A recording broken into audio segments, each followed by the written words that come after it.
Hey y'all! So I am going to try something new. We are going to dish while we dish. So, for the food part, I have been basically just drinking broth as a kind of a filler for my diet. And that's good, but I kind of want to do something a little different. Have you ever heard of bulletproof coffee? So you coffee and your fresh, real butter, and you blend it up, and that you drink that and you get your good fats, that sort of thing. Well, I decided today I would like to try something just a little bit more. So we're gonna add some leek to the broth, which I already started. I had to take it off because it started boiling, and some baby bellas. And then we're going to, when it cooks down the vegetables a little bit, I think I'm gonna puree it with a little bit of heavy cream and kind of make it a soup. We'll see how this goes. So I'm gonna put this back on the stove, and then we'll get into the other dish while I chop. So we're going to talk about, I decided we would talk about, I'll pick an item or something that is precious to me and has a story, and then I'm going to tell you the story why we make the food. So today we're going to talk about this hinge. This hinge is very special to me. It belonged to my great grandmother on my mother's side, and she played the piano, and she played the piano in her church. She could not read music. She played by ear. So if anybody played anything for her, she could play it back. That kind of talent always has amazed me. She also, not to go with this, I guess I could have another story about her hat, so I guess we'll just leave that alone.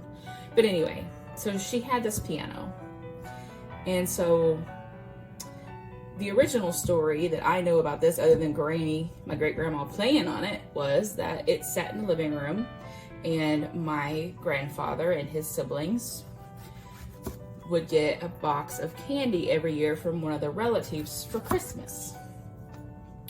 Well, they'd eat them, except for none of them like the raspberry ones. So they would, when they got a raspberry one, chuck it behind the piano, which I'm sure great Gram would have loved to have known. If she did know, she was just letting them do it, I don't know, but that's what they did. They would chuck it behind the piano. So then come spring, they'd have a hunkering for some chocolates, but they didn't have any money to go get any. So, you know what them boys did? And I can't imagine my Aunt Monty did this too, but maybe she did. I'm guessing it was just the boys. They would pull the piano out and then get those chocolates and eat them, dust them off and eat them. So you imagine. So then let's fast forward a few years. My grandfather was in the hospital. Before he had passed, he had had 3 major heart attacks and an unknown amount of strokes. I'm not sure at what point he was in the hospital. I was still kind of young-ish, but he was partially paralyzed, and he hadn't made any movement or facial expressions or talked or anything for several days. And so my Grammy came because somebody had given her a box of chocolates. She brought them with her when she came to visit him. And so while they were visiting, she asked him if he would like a piece of chocolate. Of course, he didn't really answer. And so she broke off a piece and put it in his mouth, and he made a face instantly. And my Grammy said, "Oh, honey, I'm so sorry." She said, "I must have given you a raspberry one. Let me have that," and threw it behind the piano. Well, he started laughing. And he laughed and he laughed and he laughed. And that was the first time he had in I don't know how many days. And so that really was a touching little moment about the piano. But growing up, the piano always sat in my mom's house. We had it most of the time growing forward, and well, all the rest of its life, I should say. And I would sit at that piano for hours and hours and hours and play it. And yes, I took piano lessons, but that piano itself was never in tune in our house. Never. But I could put on a concert you wouldn't believe. So I would just play and play and play and play. And then, of course, it became a backdrop for many different photos over the generations, like when it was in my Grammy's house and then my parents' house and whatever, which if you look at the thumbnail, I included some pictures. But the piano was always supposed to have become mine, and I just never ended up with a house or space that it fit. And eventually it had moved from my mom's living room into her sewing room. We'll call it the sewing room. It's been multi-rooms over my life. So she eventually got tired of it being in there, and she wanted it gone, and she wanted it gone now. None of my other family members wanted it, and I still didn't have a place that it fit, to my heartbreaking self. Anyway, so she decided that we were going to dissect the piano. Initially, that crushed me. And I know several of you would probably be like, oh my God, I can't believe somebody would do that. But we did. And what we did was the family members, if they wanted, have whatever piece they wanted of it. Like if they wanted some of the keys, because they were real ivory keys. I know that somebody got like the spindle parts of it, and we're gonna make like candlesticks out of it. But I ended up with the hinge, which is precious to me. So the hinge, you know, when you sit at the piano, you could lift it up, and when you lifted it up, you could see all the strings and the pretty brass, because it had a really pretty brass inside it.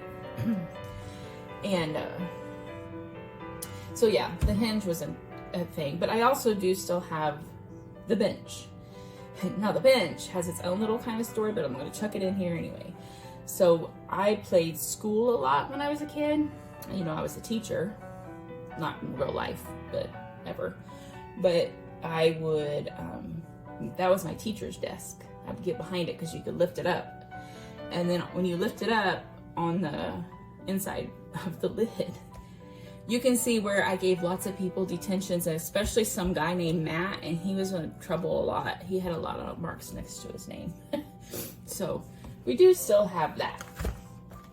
So that, my friends, is the story of the piano.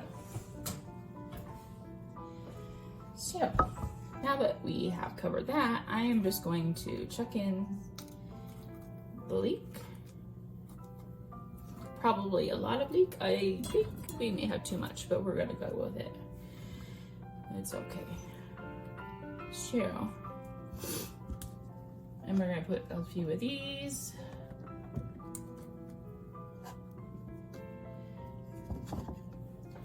Beautiful.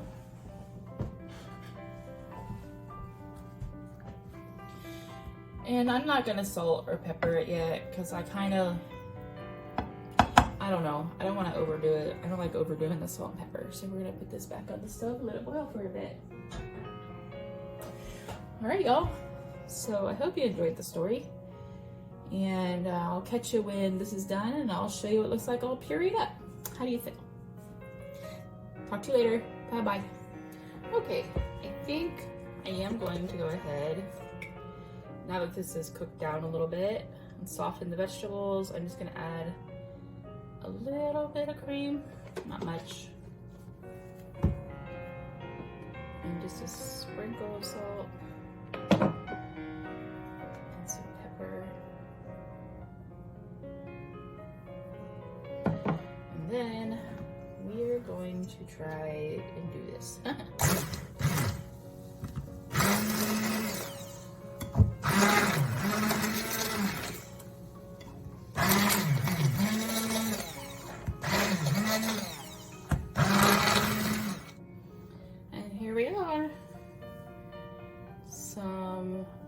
Beef bone broth, beak mushroom soup concoction. We'll see. thanks for stopping by and listening to my story. Let me know if you want to hear any more. Talk to you later and have a great day. Bye bye.